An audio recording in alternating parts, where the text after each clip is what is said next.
Hello everyone, thanks so much for dropping by. I'm Lisa and this is my channel, The Southern Seamstress. In today's video, I'm going to be doing another episode of my Make 3 series. In this series, I make 3 different patterns that are similar and then let you know what I liked about them or what I didn't like about them or if I changed anything. In today's video, I'm going to be sharing 3 different backpack patterns. Now, each of these backpacks have their own unique look and style. 2 of the backpack patterns are free and 1 is a purchase pattern. The first one I'm going to be sharing is one that I actually made last year, but I really liked it, so I wanted to make it again and share it with you just in case you missed the first time. It's called the Drawstring Backpack by Apple Green Cottage. This is a free pattern and it comes in a small size or a large size. The small size is about 10 inches wide, 15 inches tall, and 2 inches deep if you put boxed corners in it. The large one is 13 inches wide by 17 inches tall and 2 inches deep. Now mine is the large size. And you can see it is pretty roomy looking. This cute print is by Spoonflower. It's called their Birds and Bees, and it's by the designer Emma Travis. I ordered it in their lightweight twill, which is really good for a tote bag or a backpack. Now you can get it in their dogwood denim, which is even a thicker fabric. But I find this fabric just easier to work with since it's not quite as thick. I really love this cute print. Here's how the back of it looks. Now, if you saw my Make 3 where I had 3 different tote bags, I had made one of the tote bags, I think it was the Ethel bag, in the same print. But I had enough of a remnant to make this backpack. But I just love this print. I think it's so cute.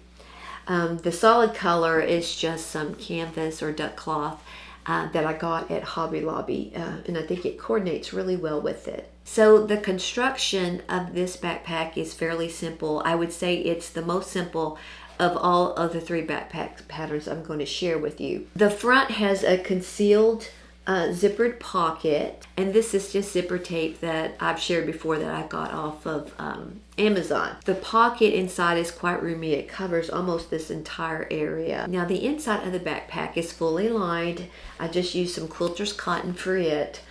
This is one of my favorite prints at Hobby Lobby that I like to use for linings. I was there the other day and I went ahead and got 2 more yards of it because it just goes with a lot of the different fabrics that I have, so I'm always using it. The inside of the backpack also has a pocket. It's a little flap pocket, and I just used some of the exterior fabric for it, and I put a little cam snap to keep it shut. The top of the backpack has a casing for the drawstrings to cinch it up. It also has its own little carrying strap that you make, a little handle in case you want to carry it like that, or if you're hanging it up like on a peg or a hook or something, you can just use the little strap right here. So the zipper and the snap are the only, I guess, hardware that you would use.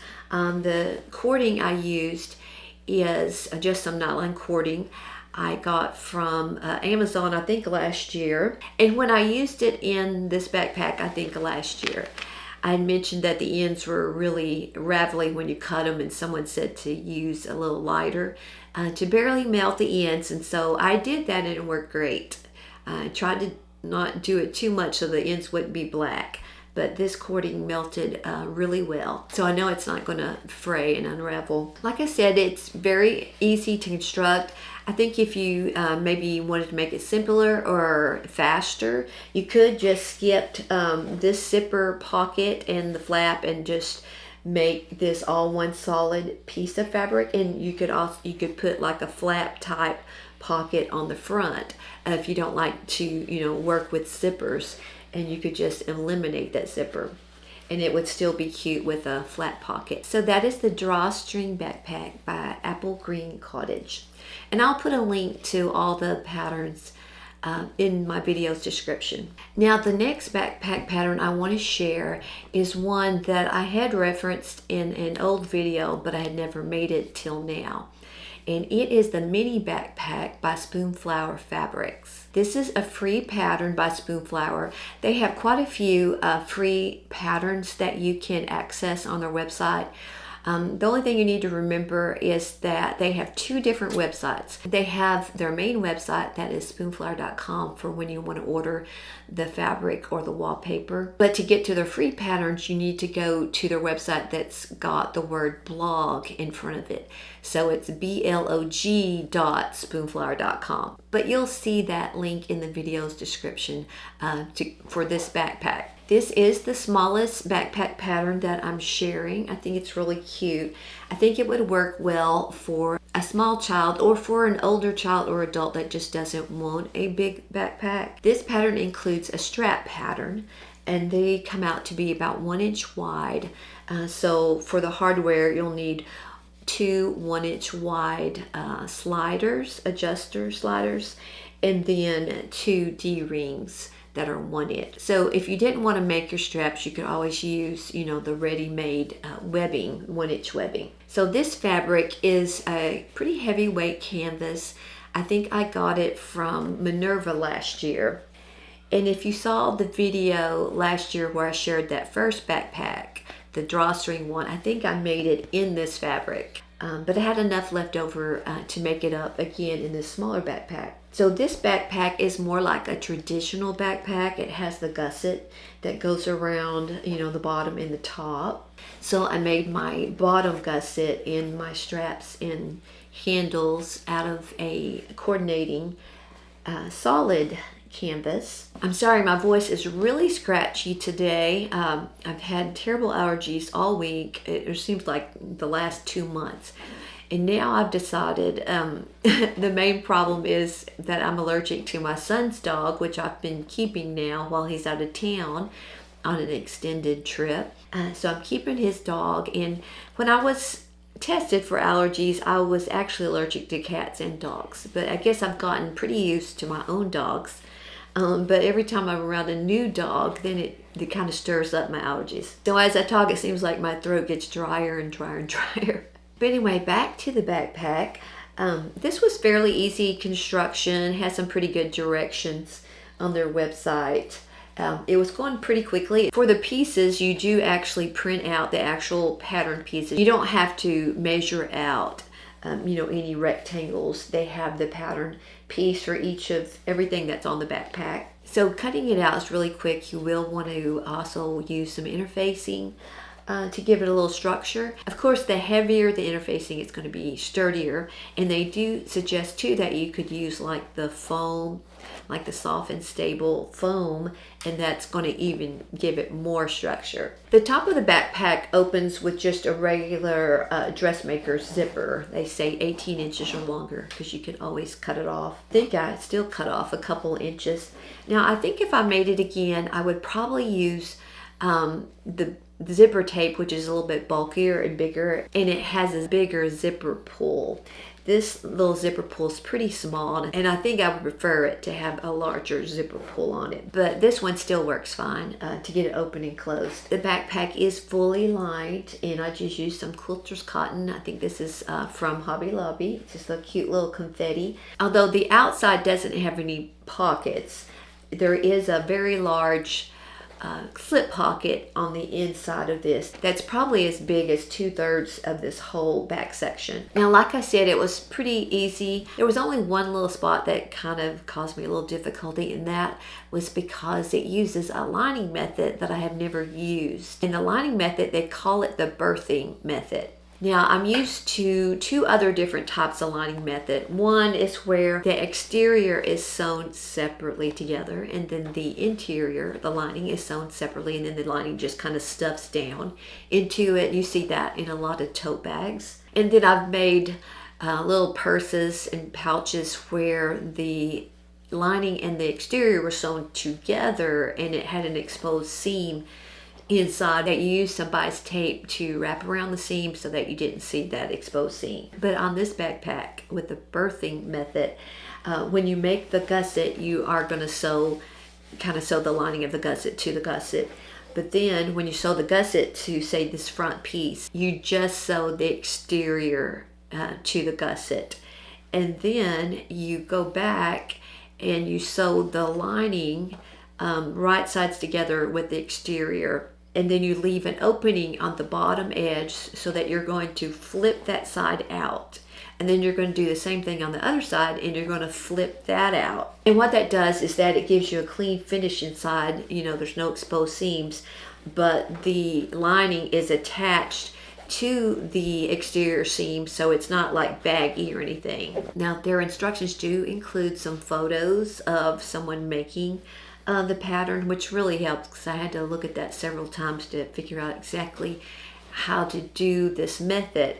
And when I did the first side, it came out great, but when I did the second side, I flipped it out and it had exposed seams. So I think what I did wrong was, I think I had the right sides together when I sewed it, but you need to make sure that the gusset side is what you're laying your lining on and not the side that doesn't have the gusset. That makes sense. The gusset should be sandwiched in between the lining and the exterior fabric. So it wasn't hard. I just ripped that out and I redid it, and it was great the second time. I like this little gusset because when your backpack is got stuff in it, it's empty now, but it will stand up on its own, so it's easy to look in your backpack if you've got it like on a desk or a table and go through it. Now, if you know you're making it for a small child and they're not going to need all these straps, then you can just make your strap piece shorter so that there's not so much to double up here. And they have that marked on their pattern piece. It says if it's for a child, cut it here. And then if it's for an adult or older child, you know, make the whole thing. And I think mine is the full length. So it will need to be doubled up if it's on a very small child. Anyway, I think it turned out really cute. And I probably will make this pattern again now that I know how to do the birthing method on that lining. The only other difficulty I had with this was just when you do the seam up here, it's kind of bulky with the straps. And for some reason, they were having you fold in the ends of your straps, the ones that go up here, but they're not going to be shown, and that's just going to make it bulkier. So I just left the raw edges on the ends, on this end of the straps. So that would be what I suggest. And on this end, this area was pretty bulky because these D-ring tabs, you know, are doubled.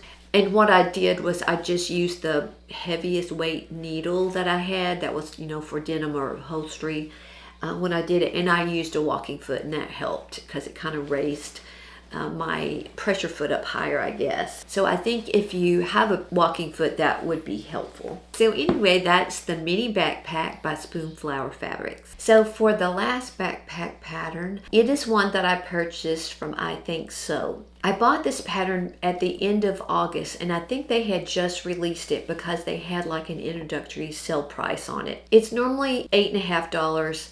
And they had it discounted to $5.50. So I thought that was a pretty good price, and it looked like a pattern that I would want to use multiple times. So I went ahead and purchased it while it was on sale. This is a pretty roomy backpack. Its finished size is 16 inches wide by 10.5 inches tall and 6.5 inches deep. So it can hold quite a bit of stuff. In their description, they call it a slouchy shoulder bag that can be converted to a backpack. So when you purchase the pattern, you'll download all the pattern pieces. They're all printed out for you. I think maybe it just gives measurements for like these little tabs down here and on the zipper. So I made this out of some canvas or duck cloth that I got last year or the year before from Hobby Lobby. I think I've bought it several times because I've made quite a few projects out of this cute little mushroom print. Then I used a coordinating, same thing, some duck cloth. I always called it canvas, but when I was at Hobby Lobby the other day, it had a sign that said duck cloth. So I don't know if they switched up the name or they've always called it that. The inside is fully lined, and I just used some of that same quilter's cotton that had the gray and white for the inside. Now, I think they give you the option of making your straps. They give you the dimensions or using webbing. Now, on the one they made, they used 1 1/4 inch webbing. I already had quite a few colors of 1 inch webbing, and I wanted to use some of it, so I just went ahead and used the 1 inch webbing.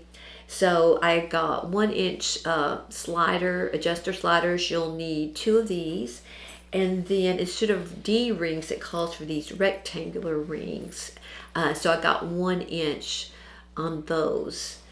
And it takes 5 of those. And then it calls for a 14-inch zipper. And I just used some zipper tape that had the matching metallic silver on it. For these pockets, they actually use Velcro strips. But I wanted to use cam snaps because I like using my little cam snap press. And I find it easier than having to actually sew down the Velcro. And when you make these pockets, the flaps are sewn separately at the top, but when they show the placement of the Velcro, they don't have the flaps pulled flat all the way down. They kind of have them raised up a little bit, so that if you're putting something bulky in this pocket, it gives it a little more room, or it also gives it a little bit more height on that. I liked how they had it kind of color blocked, so I did mine just like theirs. But you could certainly make the whole thing the same thing or make these solid. And this pattern has a seam down the front here, the front and the back. That's really just to be decorative because you top stitch it.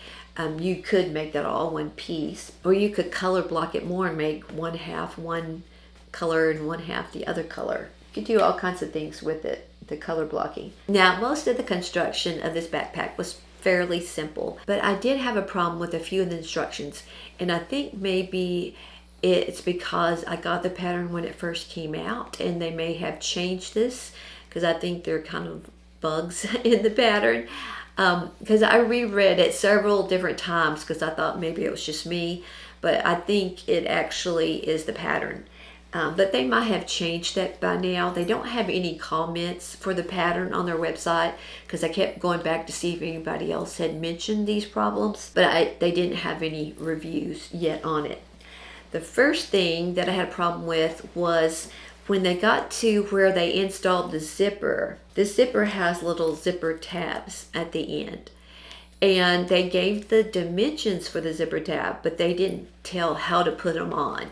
It just showed them already on and inserting the zipper into this opening right here. So they called for a 14-inch zipper.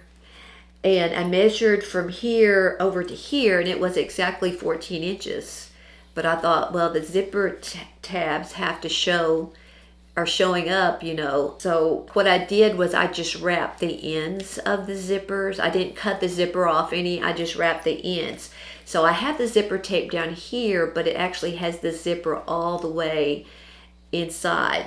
And what that did made it very bulky because I had the zipper with the tab, and then you have this little tab.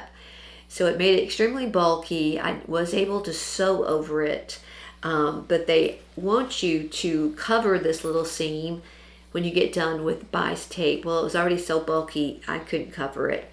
And it's really not a problem that much because that little seam, when you open up your backpack, you don't see it. It's all stuffed in this little corner. But the next time I make it, I'll probably shorten the zipper tape by maybe 1.5 inches so that the ends of the zipper tape don't have the zipper in the far end. You know, the part that goes up in the seam won't actually have the zipper in it. It'll just be the tab. And then that will work a lot better. The second thing that I was kind of confused about was when I got to the lining. So the lining for the body, the main body of the backpack, you sew the exterior front and back separately, and you sew the lining front and back separately, and then it stuffs down in it. So when you do that, you know, you have a clean seam right here. There's no exposed seams, but they were saying something about wrapping the lining seams with bias tape, but there was no reason to do that because they're not exposed. So I didn't understand that. I think they should take that out of their instructions, but so I really don't think they need that in the instructions. It's just kind of confusing. Now the bottom piece, which is its own little separate section, you put the exterior and the lining wrong sides together, so it's kind of like one piece, and then you sew that to this part that you've already finished out with the lining and the exterior. So when you do that, you do get an exposed seam, and they do say wrap that with bias tape. So that made sense because it was exposed. So I just got some gray bias tape, and it's bound this seam so it's all nice and neat when you look inside. And the last problem I had with it was how they reference the left side and the right side. So when I'm looking at it, this I consider the left side and this I consider the right side. Even if I was wearing it on my back, that would be the left side and this would be the right side. But the way the instructions were sounding, referencing it, it sounded like they were calling this the right side and this the left side. And the only reason that makes a difference is because one side up here has one rectangular ring and the other one has two. Because you need two because of the way the straps adjust and go in and out. So I did it according to how I understood right and left. But when I got ready to do the strap, I could tell their instructions mine was reversed. So what I did was just reverse what they were saying about the right strap and the left strap, and it came out fine. So if you want to just wear it as a shoulder bag, you would just adjust the strap where this top section is as long or short as you want over your shoulder. And if you were only going to use it as a shoulder bag, you wouldn't need near as much webbing because that would just be excess right there. And then you would just lengthen your straps out to wear it as a backpack. I think it turned out really cute. I like the look of the bag. Now mine's kind of slouchy because I just use kind of lightweight interfacing, but you could use some heavier interfacing to give it more shape. Of course, the heavier your interfacing, the bulkier your seams are going to get. So I do plan to make this again. I might make it as a Christmas present. So I think it'll be really easy for me to make it the second time, knowing ahead how I should do the zipper tabs and not being confused about the lining in the right and left. So that was the Nayla Convertible Backpack by I Think So. So I hope you liked my review of the 3 backpacks. Let me know in the comments which one you liked the most and which one you think you might make. I plan to have several more videos in my Make 3 series out before the end of the year, and I also want to do a video probably by the end of October or the 1st of November and share everything I'm making for my Operation Christmas Child Shoeboxes. I've done one the last couple years and everyone seems to enjoy those, so I'm going to share everything that I've made. A lot of the patterns you'll have seen before, but I'll probably have a couple of items that I'm making new for this year's shoeboxes. As always, I appreciate you taking some time to watch my video, and if you haven't subscribed already, I would love for you to become a regular subscriber. Until I see you in my next video, take care and happy sewing.